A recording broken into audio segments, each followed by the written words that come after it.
Magandang buhay mga bata! Tara, samahan ninyo akong matuto kasama si Teacher Aika, your online teacher. Please don't forget to subscribe, like, share, and hit the notification bell for more videos. Thank you! Revised K-12 Curriculum, Math, Grade 3, Quarter 2, Lesson 1, Day 2. Our topic for today is about measurement and geometry. This is Teacher Aika, your online teacher. Let's start! Learning competencies.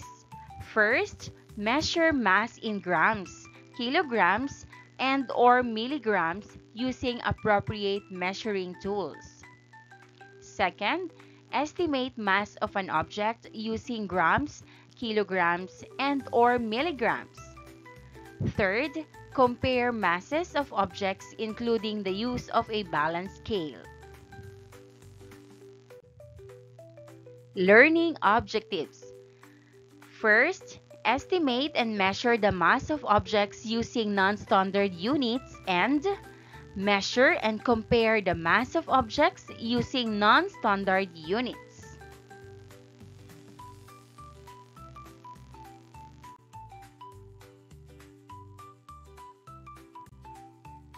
Question: how can we compare the mass of two objects? Answer: we can compare their mass by hefting or using a balance scale.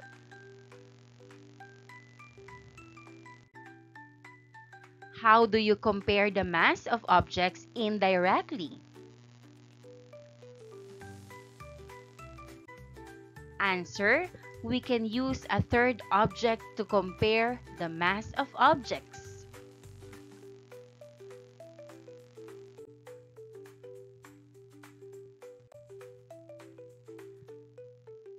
To estimate, measure, and compare the mass of objects using non-standard units.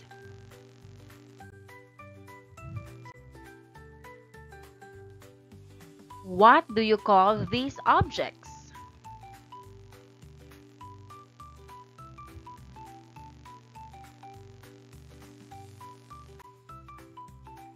Those are small marbles. Those are big marbles. And those are cubes. Again, we have small marbles, big marbles, and cubes. Question: which is heavier, a small marble or a blackboard eraser? Answer: a blackboard eraser is heavier than a marble. We can see that the blackboard eraser is indeed heavier than one marble. Let's add another marble and see what happens. Question: which is heavier now, the two marbles or the blackboard eraser? Answer: the blackboard eraser is still heavier than the two marbles. How many small marbles do you think have the same or equal mass as the blackboard eraser? Let's continue adding marbles until the scale becomes balanced. Keep adding marbles one by one until the scale is balanced, meaning the number of marbles equals the mass of the blackboard eraser. Note: a typical blackboard eraser is roughly equal in mass to about 7 small marbles. Question: how many marbles are there in the container?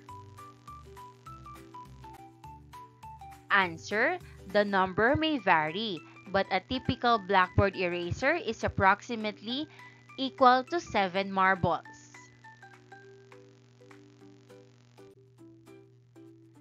The weighing scale is now balanced, which means the mass of the objects on both sides is equal. Therefore, we can say that the mass of the blackboard eraser is equal to 7 small marbles. Mass of one blackboard eraser is 7 small marbles. Question: how many big marbles do you think is equal to the mass of the blackboard eraser? Answer: it is about 4 big marbles. Mass of one blackboard eraser is 4 big marbles. Question: how many cubes do you think is equal to the mass of the blackboard eraser? Answer: it is about 8 cubes. Mass of one blackboard eraser is 8 cubes. Mass of the blackboard eraser: 7 small marbles, 4 big marbles, and 8 cubes.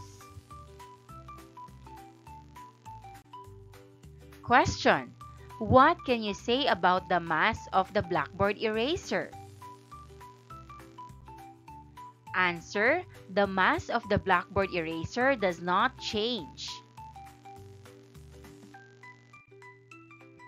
Why do you think we got different numbers of small marbles, big marbles, and cubes to measure the same mass of a blackboard eraser?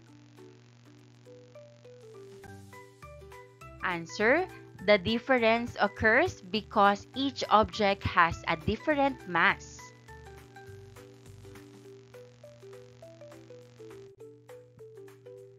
The small marble, the big marble, and the cube are called non-standard units. We can use other objects as non-standard units such as coin, pencil, ball, and paper clip. We have to use the same non-standard unit when reporting the mass of an object. For example, we cannot combine the big and small marbles to report the mass of the blackboard eraser, nor mix the 1 peso coin and the 20 peso coin. This is because the big and small marbles, as well as the 1 peso and 20 peso coins, have different masses. The mass of the non-standard unit chosen must be the same or consistent to ensure accurate measurements. Look at the 3 masses obtained: non-standard units, small marbles, number of non-standard units used, 7, big marbles, 4, cubes, 8. Question: which non-standard unit required the largest number to measure the mass of the blackboard eraser, and why? Answer: it was the cubes because the cube is the lightest among the 3 non-standard units. Which non-standard unit required the smallest number to measure the mass of the blackboard eraser, and why? Answer: it was the big marbles because the big marble is the heaviest among the 3 non-standard units.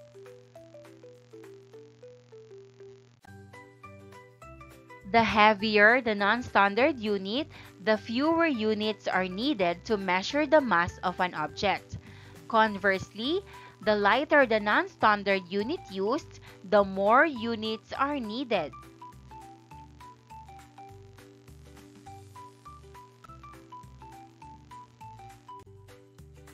How many small marbles do you think is equal to the mass of the stapler?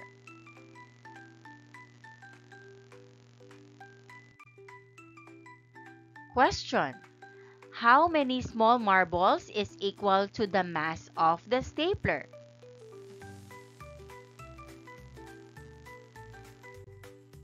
Answer. A usual sized stapler is about 30 small marbles.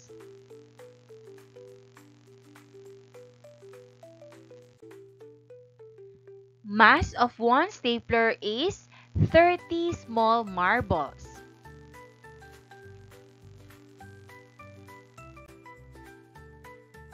Based on the number of small marbles, which one is heavier, the stapler or the blackboard eraser? Answer. The stapler is heavier than the blackboard eraser, or the blackboard eraser is lighter than the stapler. The mass of the stapler is 30 small marbles, while the blackboard eraser weighs only 7 small marbles.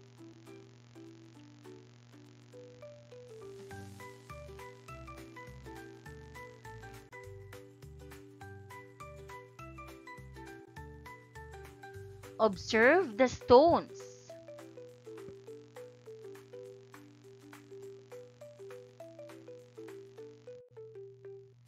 Bring out your show me boards.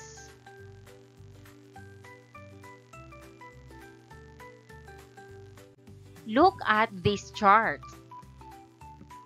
First column, stone. Second column, actual mass or marbles.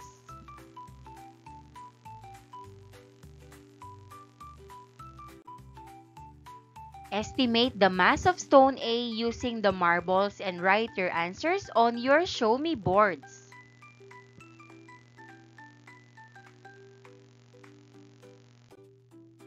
I'll call a volunteer from groups 1 to 5 to measure the mass of stone A to F using marbles. What is your experience in estimating and measuring mass?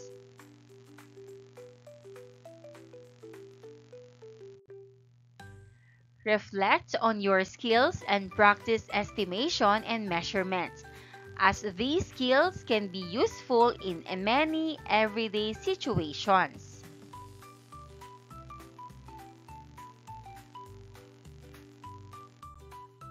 Look at this chart. First column, stone letters. Second column, actual mass or marbles. Stone A, 33 marbles. Stone B, 15 marbles. Stone C, 36 marbles. Stone D, 50 marbles. Stone E, 22 marbles. And stone F, 42 marbles.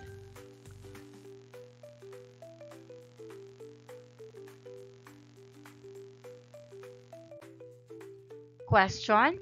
Which one is heavier, stone A or B? Why? Answer. It is stone A. The mass of stone A is 33 marbles, while the mass of stone B is only 15 marbles.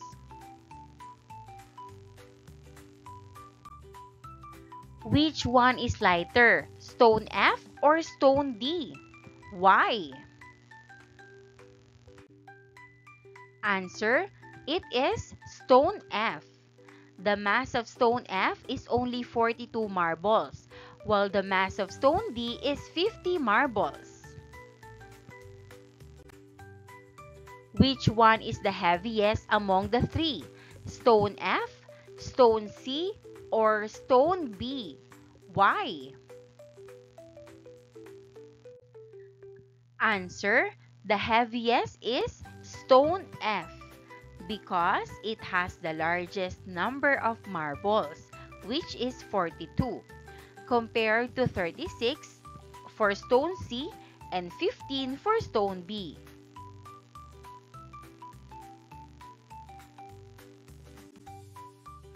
Which one is the lightest among the three? Stone B, E, or A? Answer: the lightest is stone E because it has the smallest number of marbles, 22, compared to 50 for stone D and 33 for stone A. Which one is the heaviest among all stones and why? Answer: the heaviest is stone D because it has the largest number of marbles, which is 50. Which one is the lightest among all the stones and why? Answer: the lightest is stone B because it has the least number of marbles, which is 15.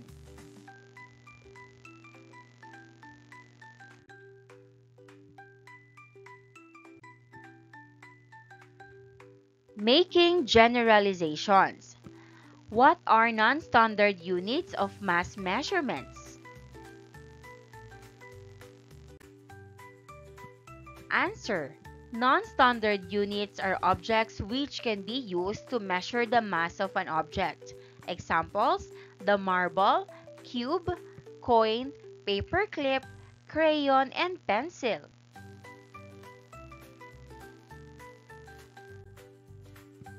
How do you measure the mass of an object using non-standard units?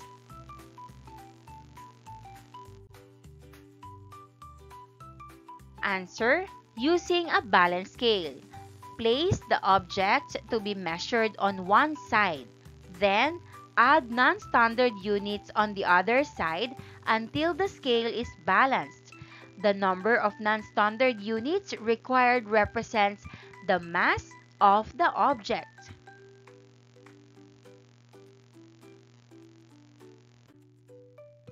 What should we remember when measuring the mass of an object using non-standard units? Answer: we have to use the same non-standard unit when reporting the mass of an object.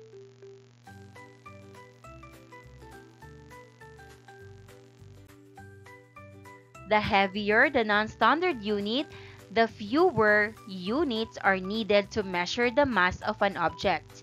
Conversely, the lighter the non-standard unit used, the more units are needed.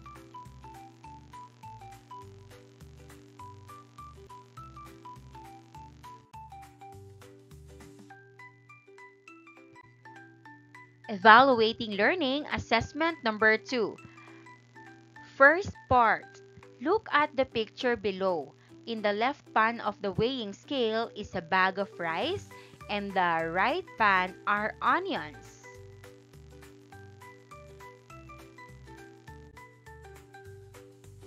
Number 1. How many onions are equal to the mass of a bag of rice? Encircle the correct measurements. A. 5 onions. B. 6 onions. C. 7 onions. D. 8 onions. Answer: 7 onions. Number 2. How many onions do you think are equal to the mass of 2 bags of rice? Encircle the best estimate. A. 10 onions. B. 14 onions. C. 18 onions. Or D. 22 onions. Answer: B. 14 onions. Part 2. The mass of each object is measured using big marbles of equal size. The table below shows their respective masses. Column A, objects, bag A to bag D. Column D, mass, big marbles. Bag A, 15 big marbles. Bag B, 23 big marbles. Bag C, 13 big marbles. And bag D, 16 big marbles.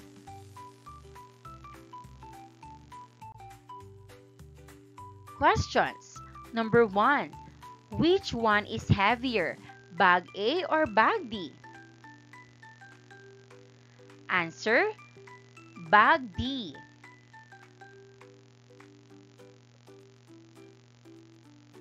Number 2. Which one is lighter, bag C or bag B? Answer, bag C.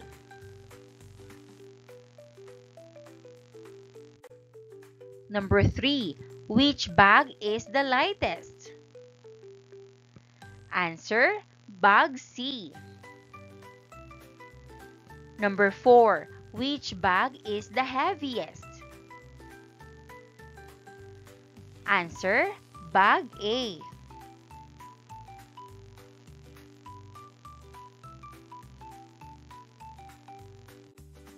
And that wraps up today's lesson. If you enjoyed this video and want to see more content like this, don't forget to hit the subscribe button and ring the bell so you never miss an update. Thanks for tuning in.